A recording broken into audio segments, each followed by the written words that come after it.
जीनिए जिंदगी तो जिंदा दिली चाहिए और पानिए सफलता तो करियर प्लस आइए। आप सबका बहुत बहुत स्वागत अभिनंदन आपके अपने चहेते channel career plus Bihar sir के साथ। आप सबको प्रणाम, नमस्कार, जय हिंद। आप सभी लोग दोनों हाथ जोड़ करके अपनी मां के चरणों में प्रणाम करेंगे। और आज मैं आपको जो एक बहुत दिन से लंबे समय से इंतजार हो रहा था कि दिल्ली पुलिस के 2023 के एग्जाम के लिए आखिर वो मॉक टेस्ट सीरीज कब आरंभ होगी, तो मैं आपके लिए सिंघम नाम से नया बैच लेकर आया हूं आपके लिए। और मैंने जो मॉक टेस्ट बनाया पहला, आज से श्रृंखला को चालू कर रहा हूं। ये ना सिर्फ दिल्ली पुलिस के लिए बल्कि पैट के लिए, यूपी पुलिस के लिए और अन्य एग्जाम के लिए बहुत इंपॉर्टेंट होगा। तो फिलहाल दिल्ली पुलिस का एग्जाम है, उसके मोस्ट इंपॉर्टेंट पार्ट है ये सिंघम की श्रृंखला है। मैंने बताया है क्या, कमर कस लीजिए, वर्ष 2023 के अंत होते होते हमें नौकरी लेनी है और किसी कीमत पर छोड़ना नहीं है। और मैं पीछे बता चुका हूं, जब तक तोड़ेंगे नहीं तब तक छोड़ेंगे नहीं। मैं बताऊंगा आपको बहुत सारे प्रश्नों के बारे में। रियो शिखर सम्मेलन का संबंध किस विषय से है, नीरज चोपड़ा का संबंध किस खेल से, या बैंगलोर राष्ट्रीय जब हुआ तो देश के पीएम कौन थे उस समय, या ओलंपिक संघ की पहली महिला अध्यक्ष कौन रही, ऐसे बहुत सारे प्रश्नों पर मैं बताऊंगा आपको। ये वो पार्ट है जहां से प्रश्न आने ही आने, इसलिए आप सब लोग वीडियो पर अंदर बने रहेंगे और आप लोग इस वीडियो को लाइक और शेयर करना बिल्कुल नहीं भूलेंगे और ज्यादा से ज्यादा लोगों को सब्सक्राइब कराइए, क्योंकि मैंने ये सीरीज आपके लिए चालू कर दी है और मैं आपको आज से आपके इसी चहेते प्लेटफॉर्म पढ़ाई की पंचायत पर और इसकी सीरीज चालू कर रहा हूं। इसलिए आप अगले कुछ समय तक बिल्कुल बने रहेंगे और आपको इस प्लेटफॉर्म को छोड़कर जाना नहीं है, क्योंकि मंजिलें उन्हीं को मिलती हैं जिनके सपनों में जान होती है। पंखों से कुछ नहीं होता, हौसलों से उड़ान होती है, इसे हौसले बुलंद रखिए। और मैंने इस क्रम में आपके लिए जो पहला प्रश्न बनाया है वो आपके लिए बहुत बहुत इंपॉर्टेंट है और वो प्रश्न आप सामने देखेंगे। ये आपकी स्क्रीन पर आ चुका है और ये प्रश्न बनाया है मैंने आपके लिए। ये प्रश्न आ चुका है, निम्नलिखित में से कौन सी सभ्यता है, इनमें से कौन सभ्यता है जो अपने नगर नियोजन के लिए, इसे अंग्रेजी में कहते हैं टाउन प्लानिंग, क्या कहते हैं, टाउन प्लानिंग के लिए फेमस रही है।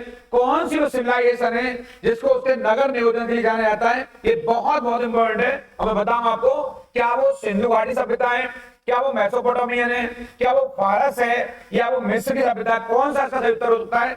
बिल्कुल सर्च करेंगे इस पर और बताएंगे आप लोग मुझे ये कौन सभ्यता है। तो मैं बताऊंगा आपको इसका उत्तर, सही उत्तर क्या है इसका, जल्दी से बताइए। इसका सही उत्तर है वो एक सभ्यता को सिंधु घाटी की सभ्यता, यानी Indus valley civilisation. Indus valley civilisation सभ्यता है वो, ये दुनिया में अपने नगर नियोजन के लिए प्रसिद्ध रही। और ये अपने ड्रेनेज सिस्टम, यानी कि अपनी जो इसकी जो जल निकासी है, यानी नालियां थी इसकी, ऐसे दुनिया में कहीं नहीं रही। मैं बता दूंगा आपको, हड़प्पा सभ्यता या सिंधु घाटी सभ्यता एक ही बात है। और इस सभ्यता का विकास हुआ वो सिंधु नदी या उसकी सहायक नदियों किनारे प्रारंभ में हुआ। बाद में ये सभ्यता दक्षिण भारत में जाकर के काम पहुंच गई। गोदावरी के आपका क्षेत्र है, वहां से सहायक नदी कौन सी, प्रवरा नदी है। और उत्तर में चिनाब नदी तक यानी जम्मू तक पहुंच गई आपके जम्मू कश्मीर में। और पूर्व में हमारे आलमगीर तक यानी मेरठ यानी यूपी तक पहुंच गई आपके हिंडा नदी तक। और पश्चिम में आज का जो बलूचिस्तान वाला पार्ट है, मकरान तट है, वहां तक पहुंच गई। और वहां एक स्थल मिला है सुतका गैंडोर। इस पर चर्चा मैं आपसे आगे करूंगा। फिलहाल मैं प्रश्नों पर चर्चा कर रहा हूं। एक मेसोपोटामियन सभ्यता, इसके समकालिक है जो पार्थियन सभ्यता और मिस्र सभ्यता। इन सब में से जो नगर नियोजन है सबसे बेटर किसका रहा है, सबसे अच्छा किसका है, तो आप बताएंगे वो सिंधु घाटी सभ्यता का रहा है। वेरी मोस्ट इंपॉर्टेंट है, इसे भूलेंगे नहीं, इसको नोट डाउन कर लेंगे। यहां से आगे मैं बताऊंगा आपके लिए, मैंने जो अगला क्वेश्चन तैयार किया आपके लिए यहां से, जो बहुत आपके लिए इंपॉर्टेंट क्वेश्चन है। और वो क्वेश्चन ये है, ये क्वेश्चन आपकी स्क्रीन पर आ चुका है और आप बिल्कुल सर्च करना शुरू कर दीजिए। नमक सत्याग्रह की शुरुआत किस वर्ष हुई, किसकी शुरुआत हुई है, नमक सत्याग्रह की शुरुआत किस वर्ष हुई, इसका मैं उत्तर बताऊं उससे पहले आप लोग मुझे एक प्रश्न का उत्तर दीजिए। उस पर सर्च करते रहेंगे कि आखिर दुनिया के वैज्ञानिकों ने पूरी दुनिया के पूरे वैश्विक राष्ट्रों को कब तक कार्बन न्यूट्रल स्टेटस हासिल करने के लिए कहा है, कि कार्बन न्यूट्रल स्टेटस उन दुनिया के सभी देशों को हासिल करना है। इन वैज्ञानिकों ने वो वर्ष कब तक निर्धारित किया है, इस पर सर्च करते रहिए और कमेंट बॉक्स में जल्दी जल्दी मुझे लिखकर भेजिए, ताकि इसका उत्तर मैं अगले जब वीडियो में आऊंगा आपको नई वीडियो में, वहां इसका उत्तर बताऊंगा। तब तक सर्च करते रहें। दुनिया के देशों को कब तक वैज्ञानिकों ने कार्बन न्यूट्रल स्टेटस हासिल करने के लिए कहा है? ये बहुत इंपॉर्टेंट है और इसमें एक क्वेश्चन मैं आपसे और पूछूंगा। मैं पहले कहा इस वीडियो पर आप लोग अंत तक बने रहेंगे, इससे आगे जाएंगे, क्योंकि यहां से आपके लिए एक बड़ी श्रृंखला आने वाली है। मैं क्वेश्चन नंबर 2 पर चर्चा कर रहा हूं आपसे। नमक सत्याग्रह आपके तुरंत माइंड में आ गया होगा। नमक सत्याग्रह संबंध किससे? गांधी जी से। किससे है? तो ये सत्याग्रह किस वर्ष आरंभ हुआ? 1927 में आरंभ हुआ, 30 में आरंभ हुआ, या 32 में, या 42 में? तो सही उत्तर क्या है? सही उत्तर है इसका 1930। क्या है? 1930 में नमक सत्याग्रह आरंभ हुआ और इसका नेतृत्व किसने किया? गांधी जी ने। किसने किया है? गांधी जी ने इसका नेतृत्व किया। बहुत इंपॉर्टेंट है। ये वही आंदोलन है जिसने अंग्रेजों के चूल्हे हिला दी, अंग्रेजों की नींव हिला दी, और गांधी जी का यहीं पर एक ऐसा नया अवतार आया बड़े पैमाने पर। असहयोग के बाद अगर बड़ा आंदोलन है गांधी जी का तो वो यही है। इसको नमक आंदोलन या इसी को दांडी सत्याग्रह, क्या कहते हैं? दांडी मार्च भी कहते हैं। दांडी मार्च भी कहते हैं इसी को। ये भी आपके लिए यहां से इंपॉर्टेंट है। और मैंने इसी क्रम में एक क्वेश्चन और बनाया है, उसका उत्तर मैं आगे बताऊंगा। इसी श्रृंखला से बनाया है। तो नमक सत्याग्रह कब आरंभ हुआ? 1930 में। 1927 वाला जानते हैं, फेमस वर्ष है आपके साइमन कमीशन। क्या जब आपका चयन हुआ था, साइमन कमीशन घोषणा हुई थी, वो 27 में हुई थी, लेकिन आया कब है? वर्ष 1928 में। कब आया? 1928 में आया हमारे यहाँ। और 1932 में ये बड़ा वर्ष है क्योंकि कम्युनल अवार्ड सांप्रदायिक पंचायती घोषणा वर्ष 1932 में हुई है। और ये वर्ष बड़ा खास है, ये भी गांधी जी जुड़ा हुआ है क्योंकि इसी वर्ष क्विट इंडिया मूवमेंट की गांधी जी ने घोषणा की। कौन से मूवमेंट की? क्विट इंडिया मूवमेंट की। यानी कि गांधी जी ने इसी में अपना भारत छोड़ो आंदोलन कब शुरू किया? 1942 में। और यही कहा था, अंग्रेजों भारत छोड़ो, आप यहां से चलिए, प्लीज गो नाउ, हम आपको देखना भी नहीं चाहते यहां पर। और गांधी ने अंग्रेजों भारत छोड़ो यहां पर एक आंदोलन चलाया। और यहीं पर गांधी ने वर्ष 1942 में कौन सा नारा दिया? करो या मरो, डू और डाई का नारा दिया। ये आपको रट लेना है।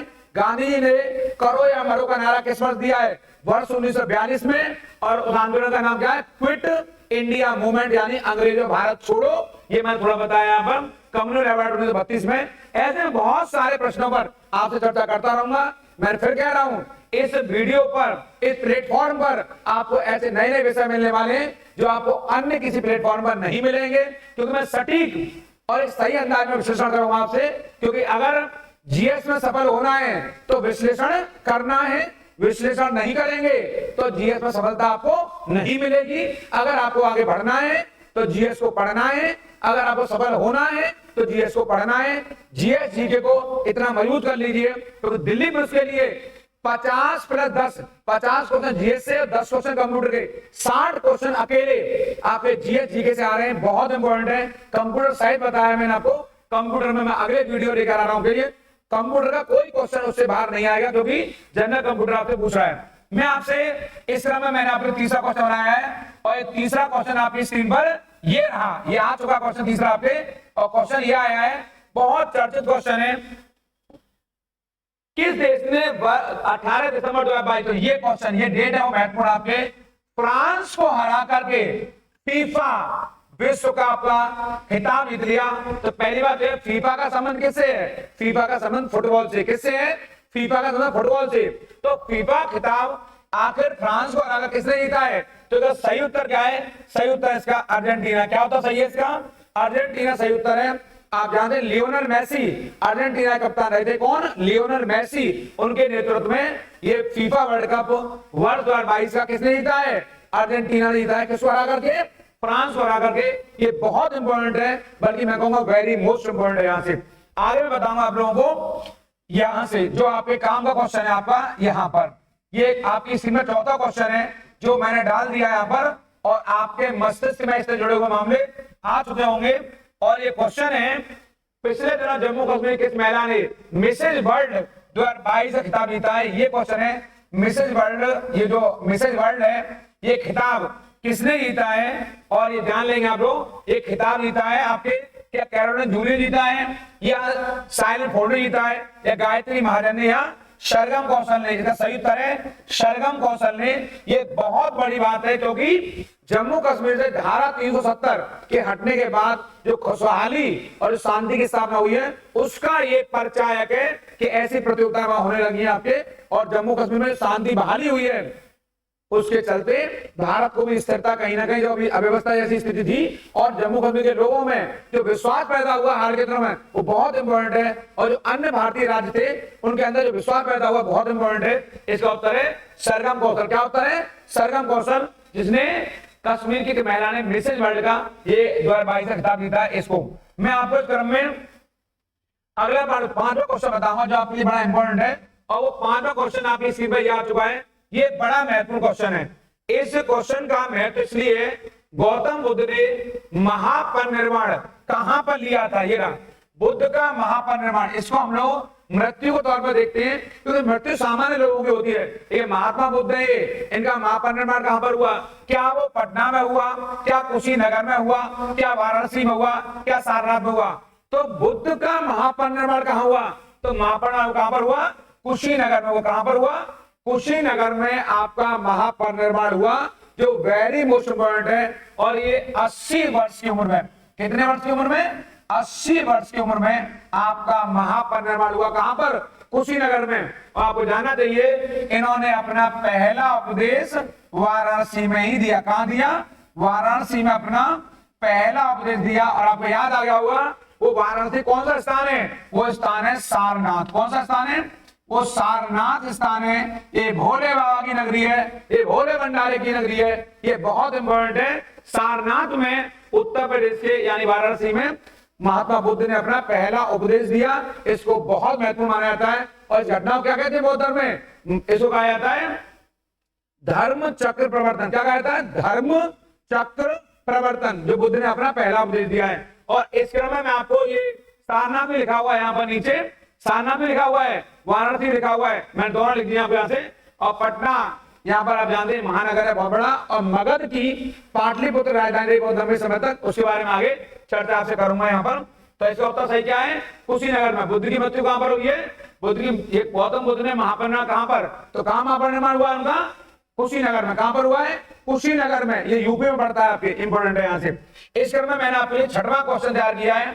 आपकी स्क्रीन पर आ चुका है क्वेश्चन। आप सब लोग अलर्ट रहेंगे और इनको नोट डाउन करते रहेंगे। और कोई भी डाउट है तो कमेंट बॉक्स में लिख के भेजिए मेरे पास फटाफट। उसका उत्तर मैं आपको अगले वीडियो में तुरंत दूंगा आपका उत्तर। और अभी अगर मुझे मिलता है मेरी टीम के द्वारा तो इसका उत्तर अभी देने का प्रयास करूंगा आप लोग। इसलिए मैं कहा इस वीडियो को लाइक करना और शेयर करना बिल्कुल नहीं भूलेंगे, क्योंकि this is the very important. ये बहुत यूजफुल पार्ट है हमारे लिए एग्जाम के लिए। यहां देखेंगे शबना विज्ञान, थोड़ी देर पहले मैंने कहा जैसे ये सिविल डिसओबीडियंस मूवमेंट है। कौन सा? सीडीएम है। क्या ये सीडीएम है, सिविल डिसओबीडियंस मूवमेंट है, जो गांधी द्वारा चलाया गया। और ये किस वर्ष चल रहा है? तो थोड़ी देर पहले का एक क्वेश्चन आया था, 1930 में आरंभ हुआ है।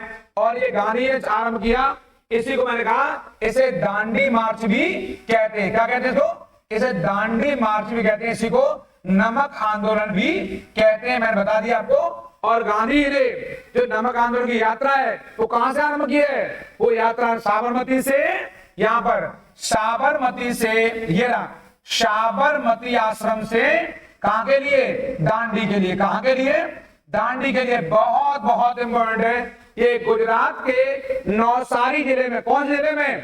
दांडी कहां है? ये टेढ़ी मेढ़ी बात है, यानी दांडी सबको पता है, लेकिन दांडी कहां स्थित है? गुजरात के नवसारी यानी नवसारी जिले में स्थित है। और गांधी ने यहीं पहुंच करके एक मुट्ठी नमक उठाया और उसी एक मुट्ठी नमक ने अंग्रेजों के चूल्हे, अंग्रेजों की नींव हिला के रख दी और रातों की नींद हराम कर दी। और आप जानते हैं इसी का परिणाम था गांधी इरविन पैक्ट। कौन सा पैक्ट? Gandhi Irwin pact. जब उन्हें मजबूरन भारत को पहली बार एक ऐसे मंच को बुलाना पड़ा, भारतीय बात करनी पड़ी, और उस समय बड़ी पार्टी थी भारतीय राष्ट्रीय कांग्रेस। और गांधी जी कांग्रेस की ओर से द्वितीय गोलमेज सम्मेलन शामिल हुए और गांधी ने भारतीय लोगों की बात को वहां रखा। वो अलग बात है कि उनकी बात सुनवाई नहीं हुई, भारतीयों को सुनवाई वहां नहीं हुई, और वो गोलमेज सम्मेलन सेकंड वाला भी फेल हो गया। मैं बाद में चर्चा करूंगा आपसे इतिहास के पन्नों से अगले वीडियो में, इसलिए आप बने रहेंगे, मैं आपको आगे बताऊंगा। इसी क्रम में अगला मैंने आपके लिए क्वेश्चन बनाया, 7वां क्वेश्चन बनाया है, कौन सा वाला, ये आ गया आपकी स्क्रीन पर। और ये प्रश्न है, इनमें से कौन सा जो स्थान है वो चिकनकारी कढ़ाई के लिए प्रसिद्ध है। आपके चिकनकारी, ये दिखाई दे रहा है आपको, मैं पहले कहा है जब भी प्रश्न बनाएंगे तो उस प्रश्न का नेचर, उस प्रश्न का प्रकृति आपको आनी चाहिए, ड्राफ्टिंग करना आना चाहिए कि क्या पूछ रहा है हमसे, क्या और क्या नहीं पूछ रहा है। तो क्या कर रहा है, चिकन का कढ़ाई के लिए कौन जाने आता है, सही उत्तर है इसका लखनऊ। ये बहुत फेमस स्थान है लखनऊ, ये चिकनकारी कढ़ाई के लिए विशेष तौर पर जाना जाता है, वेरी मोस्ट इंपॉर्टेंट है। और इंदौर को हमारे यहाँ मिनी मुंबई भी कहते हैं, छोटा मुंबई भी कहते हैं, लघु मुंबई भी कहते हैं इसको, इंदौर को। और हैदराबाद में चार मीनार, इस तरह बताओगे आप लोगों को, ये बहुत इंपॉर्टेंट और खूबसूरत शहर है भारत के लिहाज से। ये चार मीनार कहाँ है, हैदराबाद में। और चेन्नई, अगर क्वेश्चन चेन्नई किस नदी किनारे, तो ये अडयार नदी किनारे, कौन सी किनारे, अडयार नदी के किनारे है कौन, चेन्नई। और चेन्नई को पुराना नाम क्या है, मद्रास। पहले इसको मद्रास कहा करते थे, जो कि तमिलनाडु की राजधानी है। और चेन्नई बहुत बहुत इंपॉर्टेंट है, आपको बताओगी। और ये किस नदी किनारे, अडयार नदी किनारे। ऐसे नई नई बातें बताता रहूंगा आप लोगों को, इस वीडियो में साझा करूंगा। और जो आपको प्लेटफॉर्म में चाहिए था, कौन सा, पढ़ाई की पंचायत, बिना पंचायत के आपका काम बनने वाला नहीं है। और देखिए आप लोग किस राज्य से खुर्जा मिट्टी के बर्तन संबंधित हैं, यानी कौन सा राज्य है जहां खुर्जा मिट्टी के बर्तनों के लिए जाना जाता है। तो आप बताएंगे कौन सा राज्य है, वो उत्तर प्रदेश राज्य। कौन सा राज्य है, वो यूपी राज्य है, जो कि यहाँ खुर्जा में मिट्टी के बर्तन बनते हैं, कांच की मिट्टी, कौन सी मिट्टी, कांच की मिट्टी के बर्तन बनते हैं, कहाँ, यूपी के खुर्जा में बनते हैं। ये बहुत इंपॉर्टेंट है। खुर्जा बुलंदशहर जिले में, कौन जिले में, ये बुलंदशहर जिले में स्थित है। ये वेरी मोस्ट है, ये यूपी के लिए भी इंपॉर्टेंट है और दिल्ली पुलिस के लिए इंपॉर्टेंट है। इसको आप लोग अंडरलाइन कर देंगे यहाँ से, ये वेरी मोस्ट है। यहाँ से मैं आपको अगला क्वेश्चन आपने लेकर आया इस क्रम में, जो इसका इस सीरीज का 9वां क्वेश्चन है। कौन सा क्वेश्चन है, 9वां। आप देख रहे होंगे स्क्रीन के ऊपर या सामने बोर्ड पर, फीफा विश्व कप 2022 मैंने गोल्डन बॉल अवार्ड है। कौन सा अवार्ड है, जो गोल्डन बॉल अवार्ड है, जो बहुत इंपॉर्टेंट भी है और आपके लिए फेमस भी है। यानी कि हमारे यहाँ पर जो गोल्डन बॉल जो अवार्ड है, उससे सम्मानित किसे किया गया, ये वेरी मोस्ट है। यानी गोल्डन बॉल किसे मिली, हमारे गोल्डन बॉल, गोल्डन बूट, ऐसे अवार्ड दिए जाते हैं जब उसका परिणाम आता है सारे मैचों का। तो गोल्डन बॉल पूछ रहा है, तो गोल्डन बॉल का अवार्ड किसे मिला है, लियोनेल मेसी को। किसे मिला है, लियोनेल मेसी को, जो अर्जेंटीना के कप्तान रहे, वेरी मोस्ट है। लेकिन अब क्वेश्चन आया था गोल्डन, जो आपके गोल्डन बॉल तो इनको मिला है। अगर आया था कि जो गोल्डन बॉल के अलावा जो आपका एक अवार्ड गोल्डन ग्लव्स होते हैं, ये वाला अवार्ड आता है। एक आता है आपका जो है, इसके अलावा आपका आता है कौन सा, गोल्डन एक अवार्ड और आता है आपके जो है, वो आपके इसके फ्रांस इसको मिला है, किलियन एम्बापे को मिला है आपके जो है। मैं भी थोड़ी देर बताऊंगा उसको आपके। देखिए गोल्डन बॉल अगर आएगा तो वो अवार्ड मिला है लियोनेल मेसी को, जो कहाँ के, जो अर्जेंटीना के कप्तान रहे हैं। ये वेरी मोस्ट है, इसमें बताऊंगा थोड़ी देर बाद। गोल्डन एक अवार्ड और मिला था, थोड़ा चर्चा में रहा था, उसको मुझे याद नहीं आ रहा अभी, लेकिन अगले वीडियो में बता दूंगा आपको। और अभी बुलाया करें, गोल्डन बॉल का जो अवार्ड है वो मिला किसको, लियोनेल मेसी को, जो कि अर्जेंटीना कप्तान है। किसे कप्तान है, अर्जेंटीना कप्तान है। हाँ, इनको मिला है आपके अवार्ड गोल्डन बूट। कौन सा, गोल्डन बूट का अवार्ड मिला है, ये मुझे तुरंत याद आया। अगर आएगा गोल्डन बूट का अवार्ड किसे मिला है, ये रहा गोल्डन बूट का, इसको करते हैं गोल्डन बूट, यानी गोल्डन जूता, जो सोने का जूता मिलता है, वो किसको मिला है, किलियन एम्बापे। किसको मिला, किलियन एम्बापे, जो कि फ्रांस के हैं। यानी अर्जेंटीना किसको हराया है, फ्रांस को हराया है। और फ्रांस के प्लेयर हैं, क्या नाम है, किलियन एम्बापे। बहुत इंपॉर्टेंट है, इनका बड़ा दुनिया में नाम है। और एम्बापे ने कौन सा खिताब जीता, गोल्डन बूट का। लेकिन गोल्डन बॉल आएगा तो क्या मारेंगे, लियोनेल मेसी, जो कि अर्जेंटीना टीम के कप्तान है, विजेता कप्तान है। इनके नेतृत्व में ही अर्जेंटीना ने फीफा फुटबॉल 2022 का वर्ल्ड कप जीता है। ये महत्वपूर्ण है आपके लिए। अब मैं इसमें आपके लिए जो अगला क्वेश्चन लेकर आया हूं, बहुत बहुत महत्वपूर्ण है ये। और ये क्वेश्चन इस सीरीज का 10वें नंबर का है। भारतीय मूल के कौन से ऐसे नेता हैं, ये वाले लियो वारडकर, क्या नाम, लियो वारडकर, उनको किस देश में प्रधानमंत्री नियुक्त किया गया है, वो भारतीय मूल के हैं, ठीक है, वहां वो रहते हैं जिस देश में, किस देश में, और इसका सही उत्तर है आयरलैंड। ये बहुत बहुत इंपॉर्टेंट है, यानी आयरलैंड में जो लियो वाराडकर है, इन्हें प्रधानमंत्री नियुक्त किया गया है। ये कौन है? ये भारतीय मूल के, आप जानते होंगे अभी हाल के दिनों में भारतीय मूल के लोगों ने धूम मचा रखी है, और आप जानते होंगे इस क्रम में अभी अभी हमारे क्वेश्चन में ऋषि सुनक ब्रिटेन जैसे राष्ट्र के, यूके जैसे राष्ट्र के प्रधानमंत्री नियुक्त हुए, वो भी भारतीय मूल के ही हैं। कौन? ऋषि सुनक, बड़ा इंपॉर्टेंट है, का जन्म वहीं पर हुआ है, ऋषि सुनक। देखिए हम तो इसी बात पे इतरा रहे हैं कि उनके नाम के आगे ऋषि सुनक लगा हुआ है, वो भारत में बहुत महत्वपूर्ण है। और जो इन्फोसिस के चेयरमैन है एन नारायण मूर्ति, उनकी उनकी बेटिया रानी ऋषि सुनक के लिए ब्याही है। किसके लिए? ऋषि सुनक के लिए। किनकी? इन्फोसिस के चेयरमैन, क्या नाम है? एन नारायण मूर्ति, इसको लिख लेंगे आप लोग, उनकी बेटी इनके लिए ब्याही है ऋषि सुनक के लिए। और ये आयरलैंड के प्रधानमंत्री कौन है यहाँ पे? इनका नाम है लियो वाराडकर, इंपॉर्टेंट है, इसको अंडरलाइन कर लेंगे। इसके अलावा मैंने आपके क्वेश्चन और बनाया है जो आपको सिंघम बनाएगा, सिंघम की ओर आपको आगे बढ़ाएगा। इस पूरे वीडियो पर लगातार इस तरह के श्रृंखला में लेकर आ रहे। पहला मॉक टेस्ट है, ऐसे मैंने आपके और मॉक टेस्ट तैयार किए हैं आपके। इन सारे क्वेश्चनों को 250-300 क्वेश्चनों के अंदर मैं आपको पिरो दूंगा और 50-60 क्वेश्चन तैयार हो जाएंगे। उतना ही आपको रटना है, उससे बाहर कोई क्वेश्चन नहीं आएगा। कुछ मैं आपके लिए विश्लेषण लेकर आया हूं सीरीज में वन लाइनर टाइप से, उस वन लाइनर पर मैं चर्चा करूंगा आपसे। जैसे मोदी ने पूर्वोत्तर राज्यों के किस शहर को गृह प्रवेश, ये है ऑप्शन, गृह प्रवेश कार्यक्रम का उद्घाटन किया है? क्या वो अगरतला है, या मणिपुर है, या आइजोल है, या कोहिमा है? इसका सही उत्तर क्या है? सही उत्तर है इसका अगरतला, यानी कि जो त्रिपुरा की राजधानी है। कहां की राजधानी है? जो त्रिपुरा की राजधानी है, इसको गृह प्रवेश कार्यक्रम के तौर पर इन्होंने चुना, उद्घाटन किया यहाँ पर। ये बहुत इंपॉर्टेंट है। और जानते होंगे ये त्रिपुरा ही वह राज्य है जो बांग्लादेश से 3 ओर से घिरा हुआ है। कौन सा है वो आपका त्रिपुरा है, जो बांग्लादेश की सीमा से 3 ओर से घिरा हुआ है। ये बहुत इंपॉर्टेंट है। और आप मेरे कहने से इनकी राजधानियां और क्षेत्रों को याद कर लेंगे। ये नागालैंड की राजधानी कोहिमा, आइजोल किसकी राजधानी है? आगे होगी याद आपको, मिजोरम की। और मणिपुर की राजधानी कौन सी है? आपको मालूम होगा। आपके कौन सी राजधानी है मणिपुर की? मणिपुर की राजधानी इम्फाल है, क्योंकि मणिपुर अभी चर्चा में रहा है। मणिपुर जल रहा था और मणिपुर से क्वेश्चन आ रहा है, इसलिए प्लीज इसको रट लीजिए और याद कर लीजिए। मणिपुर से क्वेश्चन बनेगा। मणिपुर हिंसा हावी रही है, मणिपुर की राजधानी इम्फाल है, मणिपुर में लोकतक झील है, मणिपुर भारत में बहुत इंपॉर्टेंट है। ये ऐसा उत्तर पूर्वी राज्य है जो भारत के लिए बहुत महत्वपूर्ण है। इसको आप देख लेंगे। यहाँ से मैंने आपको इस श्रृंखला में 12वां क्वेश्चन बनाया है जो बड़ा इंपॉर्टेंट है। और ये क्वेश्चन है आर्य समाज के संस्थापक, अक्सर आता रहता है, बहुत सीधा सा क्वेश्चन है। संस्थापक और कोई नहीं बल्कि दयानंद सरस्वती है इसके, ये आंसर इसको बताइए। और इनका बचपन का नाम क्या है? मूल शंकर। क्या नाम है इनके? बचपन का नाम है मूल शंकर, बहुत इंपॉर्टेंट है। और स्वामी विवेकानंद ने किसकी स्थापना करी है? इन्होंने स्थापना करी है बहुत भारत के दिग्गज रामकृष्ण मिशन, किसी तरह रामकृष्ण मिशन की स्थापना की आपने। ये क्वेश्चन आपके एग्जाम अक्सर पूछा जाता है, इसको अंडरलाइन कर लेंगे यहाँ से।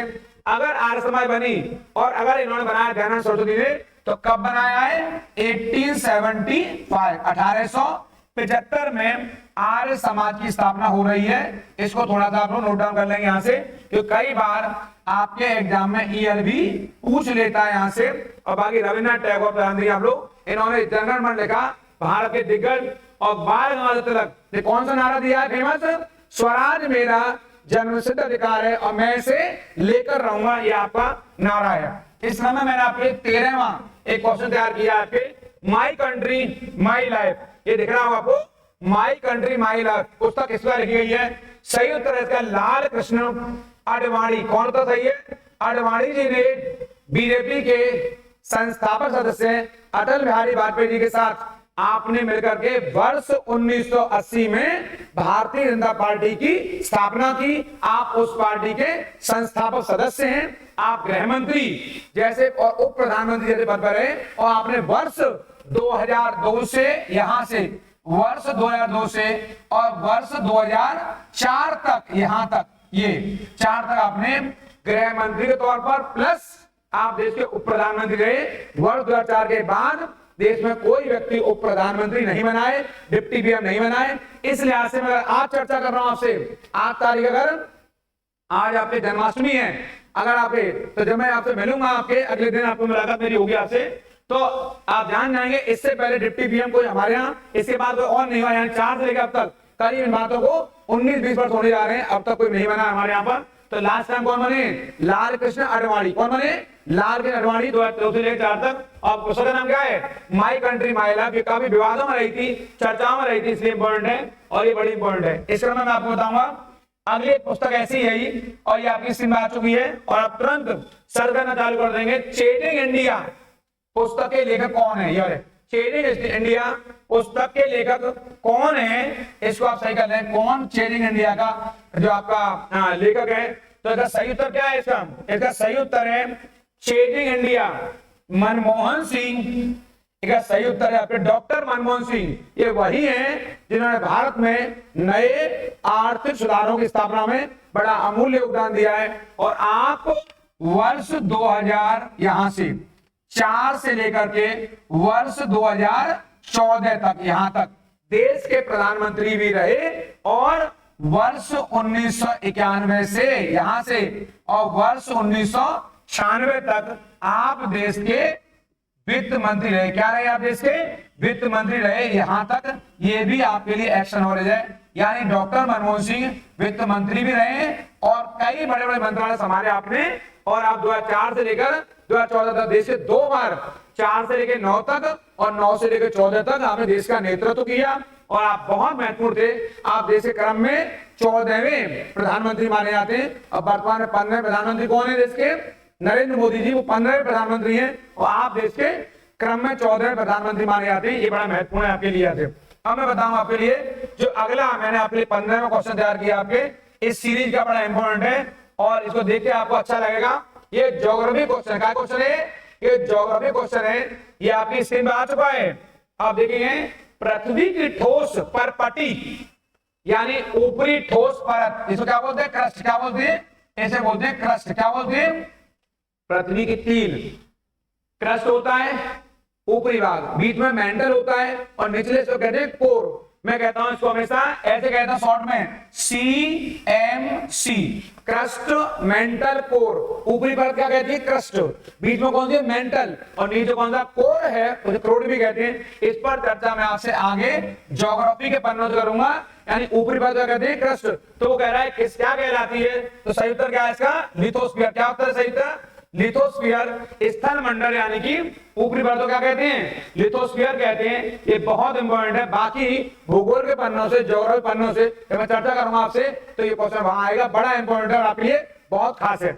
इस क्रम में मैंने आपके लिए एक और क्वेश्चन तैयार किया है। ये क्वेश्चन आपके क्वेश्चन क्रम में संख्या इसकी 16वीं है। वो कह रहा है महान विभाजक श्रेणी। ये हिंदी में, अंग्रेजी में आपका इसका उत्तर है, अंग्रेजी बोलते इसको ग्रेट डिवाइडिंग रेंज। क्या बोलते हैं? ग्रेट डिवाइडिंग रेंज बोलते हैं। शायद आपके माइंड में आ चुका होगा देख करके। कहां स्थित है? ये ऑस्ट्रेलिया में स्थित है। कहां स्थित है? ये ऑस्ट्रेलिया में स्थित है। ग्रेट डिवाइडिंग रेंज बहुत इंपॉर्टेंट है, इसको बहुत महत्वपूर्ण पर्वत श्रृंखला है। कहां की? ऑस्ट्रेलिया की ग्रेट डिवाइडिंग रेंज, हिंदी में महान विभाजक श्रेणी। कहां स्थित है? ऑस्ट्रेलिया में। वेरी वेरी मोस्ट है, इसको आप अंडरलाइन कर देंगे। ऑस्ट्रेलिया में ही क्या है आपके? ग्रेट बैरियर रीफ, जो दुनिया की सबसे बड़ी प्रवाल भित्ति है। क्या है? प्रवाल भित्ति है। प्रवाल माने कोरल रीफ है। क्या है? मूंगा की चट्टान है। मूंगा की चट्टान है। कौन सी? Great barrier reef. और आप जानते हैं ऑस्ट्रेलिया में तो बड़ी फेमस नदियां हैं, मरे और डार्लिंग। मरे और डार्लिंग 2 नदियां हैं, बहुत फेमस है ऑस्ट्रेलिया की। इसको आप देख लेंगे। इस क्रम में मैंने आपके लिए जो 17वां क्वेश्चन तैयार किया आपके, ये बड़ा खास है और बड़ा इंपॉर्टेंट है। भारत और भूटान के बीच, भारत भूटान के बीच जो सीमा भारतीय राज्य लगती है वो कितने राज्य हैं? तो वो राज्य कितने? 4 है। कितने हैं? वो 4 राज्य हैं। लेकिन वो 4 राज्य कौन कौन से हैं? तो यहां कर लेंगे। वो 4 राज्य आपके, एक तो सिक्किम है, बहुत बहुत महत्वपूर्ण है आपके, सिक्किम राज्य यहां से। इसके अलावा कौन सा है? वो पश्चिम बंगाल है। कौन सा है वो पश्चिम बंगाल है, जिसे हम वेस्ट बंगाल के तौर पर भी जानते हैं। आप बताओगे, आपको वेस्ट बंगाल भी कहते हैं उसको हम लोग के। किसको कहते हैं? पश्चिम बंगाल को वेस्ट बंगाल भी कहा जाता है यहां से। और तीसरा है आपके कौन सा? असम है, बहुत महत्वपूर्ण है। और चौथा कौन सा है? अरुणाचल प्रदेश। अरुणाचल प्रदेश। ऐसे मैं आपके लिए विश्लेषण निरंतर लाता रहूंगा ताकि आपको एक्शन नॉलेज भी मिलती रहे। यानी भूटान से कितने राज्य छूते हैं भारत के? 4 राज्य छूते हैं। और पहला कौन है? सिक्किम, पश्चिम बंगाल, असम और अरुणाचल। इन चारों को याद कर लेंगे। अगला हो सकता है इसी में क्वेश्चन आ जाए कि भूटान से भारत की कौन सी सीमा स्पर्श नहीं करती है, या कौन सा राज्य नहीं छूता है, और उसमें डाल देगा वो। यहाँ पश्चिम बंगाल के स्थान डाल देगा, हो सकता है मेघालय डाल दे, हो सकता है मणिपुर डाल दे। सिक्किम के स्थान में हो सकता है कि वो आपका त्रिपुरा डाल दे। आपको याद करना है सिक्किम, पश्चिम बंगाल, असम और अरुणाचल, ये 4 राज्य हैं। तो मैंने पीछे बताया भारतीय राज्य जो सीमा हमारे स्पर्श कर रही है पड़ोसी देशों से, उसको हमें याद करना है, क्योंकि यहाँ से एक क्वेश्चन हमारे एग्जाम में आता है। मैं जोर दे कह रहा हूँ यहाँ से। इसके अलावा मैंने आपके लिए जो अगला क्वेश्चन तैयार किया है 18वां, बड़ा इंपॉर्टेंट क्वेश्चन है। सफेद क्रांति, कौन सी क्रांति? सफेद क्रांति। इस सफेद क्रांति को श्वेत क्रांति के नाम से भी जाना जाता है। इसी को व्हाइट रेवोल्यूशन भी कहते हैं। नायक कौन है? तो श्वेत क्रांति नायक कौन है? वर्गीज कुरियन। कौन है? डॉक्टर वर्गीज कुरियन। आपके नेतृत्व में ही वर्ष 1970 के दशक में यहां पर एक ऑपरेशन, लिखेंगे इसको, सभी लोग लिखेंगे, मैंने कहा बिना नोटबुक पेन के नहीं बैठेंगे, उतार लेंगे मेरी बातों को। ऑपरेशन फ्लड चलाया गया और इसी के तहत भारत में दूध की क्रांति आ गई। यानी ऑपरेशन फ्लड का समझ का इसे दुग्ध क्रांति। किससे? दुग्ध क्रांति से। यानी देश में जो दूध का जो वातावरण उत्पन्न हुआ धुआंधार तरीके से, जो बाढ़ आई है, वो ये पानी की बाढ़ नहीं है, ये दूध की बाढ़ है। बहुत इंपॉर्टेंट है, इसको अंदाजा कर लेंगे। जो आपके एम.एस. स्वामीनाथन है, ये हरित क्रांति के नायक। किसके हैं? इनके नेतृत्व में क्या आई है? ग्रीन रेवोल्यूशन आई है, हरित क्रांति आई है। बहुत इंपॉर्टेंट है यहां से। और जो बाबा आमटे, ये पर्यावरण से जुड़े हुए। कौन? बाबा आमटे। और समाज सेवक है, बहुत बड़े सामाजिक क्षेत्र में बहुत बड़ा योगदान रहा है। और जो नारायण जी हैं, इनके कई क्षेत्रों में योगदान है। तो फिलहाल आप इतना करेंगे, जो वर्गीज कुरियन है वो श्वेत क्रांति के नायक हैं। इसे सफेद क्रांति भी कहते हैं, इसे व्हाइट रेवोल्यूशन भी कहा जाता है। इस क्रम में मैंने आपके लिए 19वां क्वेश्चन तैयार किया है। मैं आपके लिए श्रृंखला लाया हूं आज।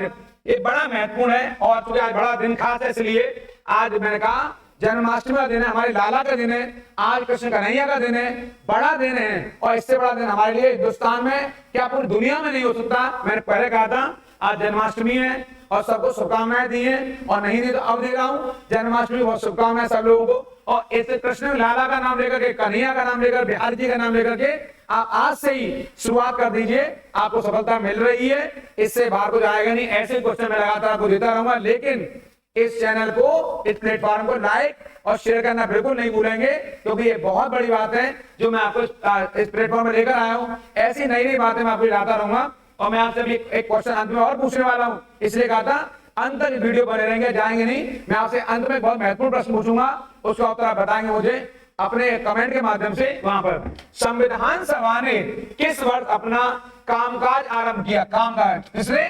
कॉन्स्टिट्यूशनल असेंबली ने। तो क्या वो 45 है या 46 है या 47 या 48? सही उत्तर क्या है? वर्ष 1940 में संविधान सभा ने वर्ष 1940 में कार्य आरंभ किया। आप जानते हैं संविधान सभा का निर्माण किसके सुझाव पर हुआ है?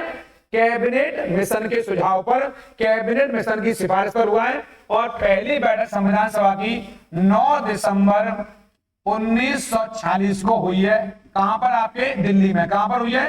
दिल्ली में। और इसके पहले अध्यक्ष कौन है? डॉक्टर सच्चिदानंद सिन्हा। कौन? डॉक्टर सच्चिदानंद सिन्हा। इस तरह में मैं आपको आगे बताऊंगा। अभी जो मैंने आपके लिए अगला क्वेश्चन बनाया है, बड़ा इंपॉर्टेंट क्वेश्चन है वो आपके लिए। और क्वेश्चन ये है, विश्व उच्च रक्तचाप किस दिन मनाया जाता है? तो ये world high blood pressure day.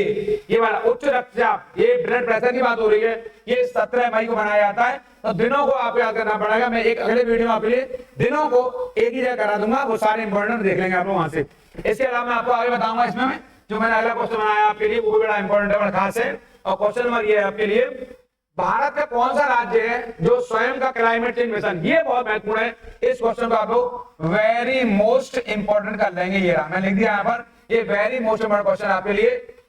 पहला क्लाइमेट चेंज मिशन करने वाला भारत का पहला राज्य कौन सा है? तो इसका सही उत्तर है तमिलनाडु। ये इसका उत्तर है, इसको आप रट लेंगे। मैं कहूंगा इसको रट लो यहां से, ये बहुत इंपॉर्टेंट है। चूंकि भारत में तमिलनाडु पहला राज्य जिसने अपने यहाँ क्लाइमेट चेंज मिशन की शुरुआत की है। आप जान लेना, मेरा प्रश्न आ गया आपके लिए। और प्रश्न मेरा ये है, भारत ने कहां पर पहले आप अपने अभी हाल के दिनों में अपने आप को कार्बन न्यूट्रल देश बनाने की घोषणा की, कौन से स्थान पर? और सबसे महत्वपूर्ण प्रश्न है कि भारत सरकार ने देश को किस वर्ष तक, भारत सरकार ने कौन सा टारगेट रखा है जब भारत सरकार अपने आप को कार्बन न्यूट्रल राष्ट्र घोषित कर देगी, वो वर्ष कौन सा है? यानी भारत सरकार ने अपने को यानी देश को किस वर्ष तक, कब तक कार्बन न्यूट्रल राष्ट्र बनाने का लक्ष्य रखा है? ये मेरा प्रश्न है। सर्च करते रहिए और तेजी से मुझे कमेंट बॉक्स में लिख के बताइए कि भारत सरकार ने देश को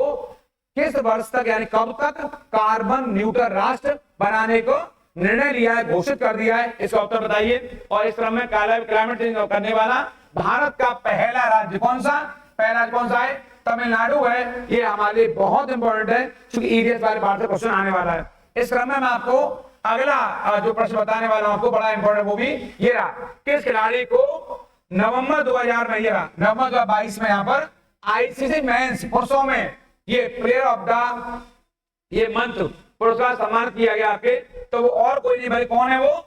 जॉस बटलर। ये बड़ा इंपॉर्टेंट है प्लेयर और बड़ा दिग्गज है, कहीं भी खेलता है, बड़ा तगड़ा खिलाड़ी है और बहुत बेहतरीन बैट्समैन है। हाल के दिनों में जॉस बटलर का प्रदर्शन है बहुत तगड़ा रहा है। तो जॉस बटलर को ये आईसीसी मेंस का अवार्ड मिला है, इसको आप लिख लेंगे और याद कर लेंगे। यहाँ से क्या नाम? जॉस बटलर, इसका ये उत्तर है। इस क्रम में मैं आपको ये हमारा नीचे दिखाई दे रहा है सूर्य कुमार यादव, ये 360 देखो 360 डिग्री का आया था, उपनाम दिया गया है 360, क्योंकि दक्षिण अफ्रीका के प्लेयर है। कौन सा? एबी डिविलियर्स, उससे तुलना की जा रही है आपकी, लेकिन ये एबी डिविलियर्स से भी आगे है, बहुत खतरनाक है, उससे भी इसकी जो निगाहें हैं वो चील की तरह, गिद्ध की तरह, और आने वाले दिनों में ये सबको पीछे छोड़ देगा। ऐसी हमारी आपके ईश्वर से कामना भी है कि दिग्गज बन के उभरे। भारत किस राज्य के प्रदेश में भारत का पहला डार्क स्काई रिजर्व स्थापित किया गया है? क्या इसका उत्तर है? तो सही उत्तर क्या है इसका? पहला, भारत का पहला डार्क स्काई रिजर्व, पहला डार्क स्काई रिजर्व। सही उत्तर क्या है इसका? लद्दाख है। लद्दाख में पहला ये बना है। और जानते हुए यूपी में, यूपी के इटावा में कौन सा लायन सफारी पार्क स्थापित हुआ है? आप बताओगी इटावा कौन सा लायन सफारी पार्क? इसको थोड़ा देख लेंगे आप लोग, क्योंकि ये क्वेश्चन पूछा गया है और आगे भी आ सकता है। कहां पर? यूपी के इटावा में। कहां पर? यूपी के इटावा में बनाए लायन सफारी पार्क, बड़ा इंपॉर्टेंट है। और बाकी मैं आगे बताऊंगा, इसको रट लेंगे कहां पर? ये लद्दाख में, यहाँ पर। इस क्रम में मैं आपको आगे बताऊंगा आपके एक क्वेश्चन और ये बताऊंगा यहाँ से, भारत और कजाकिस्तान के बीच भारत के कौन से राज्य में ये काजिंद 22, कौन सा? काजिंद 22 का आयोजन हुआ है? तो सही उत्तर इसका मेघालय। कौन सा? मेघालय सही उत्तर है। काजिंद 2 किसके मध्य हुआ है? भारत और कजाकिस्तान के मध्य। कजाकिस्तान आपको पता होगा सोवियत संघ से निकले हुए राष्ट्र हैं सारे। जब सोवियत संघ का विभाजन हुआ वर्ष 1991 में, 90-91 में सोवियत संघ का विभाजन हुआ। किसका? यूएसएसआर का। उसका बड़ा राष्ट्र है रूस और उसी में निकला हुआ राष्ट्र है कजाकिस्तान, उज्बेकिस्तान, किर्गिस्तान, तजाकिस्तान और तुर्कमेनिस्तान। ऐसे कई सारे स्थान हैं और बहुत सारे राष्ट्र हैं, वो 15 हैं, उनकी संख्या 15 है, उनमें से एक ही है। तो ये भारत कजाकिस्तान के बीच जो आपका अभ्यास हुआ है, सैन्य अभ्यास, आर्म एक्सरसाइज, उसका नाम है काजिंद 22 और ये कहां हुआ है? मेघालय में। इसको आप याद कर लेंगे। इस क्रम में मैंने आपके लिए एक क्वेश्चन और बनाया है, इसको आप इंपोर्टेंट कर लेंगे। ये बड़ा खास है क्योंकि इस क्वेश्चन में कुछ ना कुछ बात है बहुत ज्यादा। और दल बदल एंटी डिफेक्शन लॉ का आशय क्या है? यानी एंटी डिफेक्शन लॉ, पहला प्रश्न ये है, एंटी डिफेक्शन लॉ का अर्थ क्या है? तो चुनाव जीतने के बाद जो लोग दल बदली करते हैं, अल्टू पलटू राम, आया राम गया राम, जो दल बदल करते हैं, उससे जुड़ा हुआ क्वेश्चन ये एंटी डिफेक्शन लॉ। कौन सा लॉ? Anti defection law. यानी मैं आपको बताऊंगा यहाँ पे एक महत्वपूर्ण बात, भारत में एंटी डिफेक्शन लॉ पहली बार कब आया? एंटी डिफेक्शन लॉ को लाने वाला कौन है? एडीएल लिखा है मैंने। दल बदल कानून बनाने वाले देश का पहला प्रधानमंत्री कौन है? तो नाम है आपके राजीव गांधी। क्या नाम है? राजीव गांधी। ये हमारे बहुत दिग्गज यशस्वी प्रधानमंत्री रहे राजीव गांधी। और आपने दल बदल कानून को रोकने के लिए, दल बदल को रोकने के लिए आपने संविधान में 10वीं अनुसूची को जुड़वाया। ये बड़ा हमारे लिए महत्वपूर्ण था। ये 10th schedule is the related to anti defection law. 10वीं अनुसूची संबंध किससे है? दल बदल कानून से है। और इसको कब जोड़ा गया है? वर्ष 1985 में। कब जोड़ा गया? वर्ष 1985 में अगर आएगा किस संशोधन से, तो बताएंगे 52वें संविधान संशोधन अधिनियम, 52वें यानी 52 कॉन्स्टिट्यूशनल अमेंडमेंट एक्ट 1985, 52वें संविधान संशोधन अधिनियम के द्वारा 1985 में दल बदल कानून लाया गया हमारे यहाँ, और इसके लिए संविधान में अलग से 10वीं अनुसूची जोड़ा गया। जो दल बदल के आधार पर दोषी पाए जाएंगे उन्हें अयोग्य घोषित किया जाएगा। और आपकी जानकारी बहुत बड़ी बात बताता हूं, अगर कोई सदस्य संसद में है और अगर वो दल बदल करता है, तो अगर वो दोषी पाया जाता है तो उसकी अयोग्यता का निर्णय कौन करता है, तो उसकी अयोग्यता निर्णय करता है सदन का अध्यक्ष या सदन का सभापति। अगर लोकसभा का मैटर है तो लोकसभा के स्पीकर, अगर राज्यसभा का मैटर है तो राज्यसभा के सभापति, अगर विधानसभा का मैटर है तो विधानसभा के स्पीकर, और विधान परिषद का मैटर है तो विधान परिषद के सभापति and chairman of Vidhan Parishad. मैं कह सकता हूं अगर कोई व्यक्ति दल बदल में दोषी पाया जाता है तो निर्णय कौन करेंगे, जो भी सदन है उस सदन के सभापति या अध्यक्ष। सभापति को चेयरमैन ही कहते हैं, अध्यक्ष को हमारे स्पीकर कहते हैं या चेयरमैन कहते हैं, एक ही बात है। सभापति कहिए या पीठासीन अधिकारी कहिए या अध्यक्ष कहिए या चेयरमैन कहिए, एक ही बात है। इसलिए दल बदल में कौन निर्णय करता है, सदन का अध्यक्ष या सदन का प्रमुख या सदन का हेड या सदन का मुखिया। बहुत सारे नाम बताए मैंने, ये इंपॉर्टेंट है, आप बता देंगे ये राजीव गांधी ने किया।